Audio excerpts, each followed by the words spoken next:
Lorsqu'on était petite, avec ma sœur, on jouait beaucoup dans le jardin et on avait une fabrique à gâteaux de terre. On se prenait pour deux petites fées et on devait combattre tous les méchants du jardin grâce à nos gâteaux en fait qu'on enchantait avec les fleurs qu'on trouvait. Et au final, c'est une idée qui est restée. On a créé la confiserie Bianchina, qui est une confiserie florale. Le projet à la base, je devais le réaliser toute seule et puis je me suis rendu compte qu'il me manquait une aide précieuse, une petite perle, ma sœur. Avec ma grande sœur, on est issus d'une famille très commerçante, italienne, et on a toujours eu cette envie de créer quelque chose qui est à nous et qu'on peut transmettre surtout aux toutes petites générations. Petits bébés, nous on adore.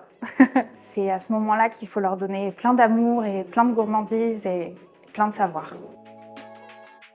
Toutes nos recettes, elles sont pensées en fonction des saisons. J'associe en général un fruit et une fleur, soit par leurs arômes, soit grâce à leurs couleurs. C'est beaucoup la nature qui nous dicte ce qu'on va faire. On a tout ce qui est en pot, donc confiture, pralinée, pâte à tartiner, caramel tendre, qui sont gourmandes, sans conservateur, sans colorant ni additifs chimiques. Nos fleurs sont sourcées biologiquement, elles sont produites en France. On n'a pas introduit de gluten dans notre laboratoire. On utilise des farines plus légères à la digestion, donc nos granolas, biscuits et nos cakes conviendront à beaucoup d'entre vous.